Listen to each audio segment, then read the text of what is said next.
KSRTC bus ಹಾಗೂ Bolero ನಡುವೆ ಡಿಕ್ಕಿಯಾಗಿದ್ದು ಗಂಭೀರ ಗಾಯಾಳುಗಳನ್ನು 1 ಗಂಟೆ 15 ನಿಮಿಷದಲ್ಲಿ ಉಡುಪಿ ಆಸ್ಪತ್ರೆಗೆ ಸೇರಿಸಿದ ಆಂಬ್ಯುಲೆನ್ಸ್ ಚಾಲಕ.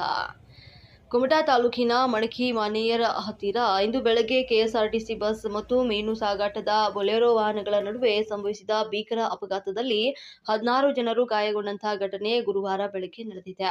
ಗೋಕರ್ಣ ಕಡೆಯಿಂದ ಕುಮಟಾ ಕಡೆಗೆ ಬರ್ತಾ ಇದ್ದಂತಹ ಕೆಎಸ್ಆರ್ಟಿಸಿ ಬಸ್ ಮತ್ತು ಕುಮಟಾ ಕಡೆಯಿಂದ ಅಂಕೋಲಾ ಕಡೆಗೆ ಹೋಗ್ತಾ ಇದ್ದಂತಹ ಮೀನು ಸಾಗಾಟದ ಬೊಲೆರೋ ವಾಹನಗಳ ನಡುವೆ ಈ ಮುಖಾಮುಖಿ ಡಿಕ್ಕಿ ಸಂಭವಿಸಿದ್ದು, ಅಪಘಾತದಲ್ಲಿ ಬಸ್ಸಿನಲ್ಲಿದ್ದಂತಹ ಪ್ರಯಾಣಿಕರಿಗೆ ಸಣ್ಣ ಪುಟ್ಟ ಗಾಯಗಳಾಗಿವೆ.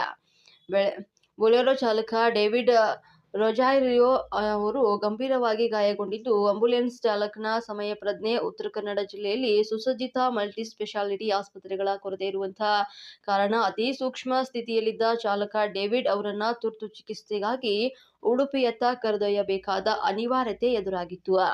ಈ ನಿರ್ಣಾಯಕ ಸಮಯದಲ್ಲಿ ಕುಮಟಾದ ಲೈಫ್ ಕೇರ್ ಆಂಬ್ಯುಲೆನ್ಸ್ ಚಾಲಕ ಹೆರವಠಾದ ಭರತ್ ಗೌಡ್ ರವರು ಸಮಯ ಪ್ರಜ್ಞೆ ಮೆರೆದಿದ್ದಾರೆ.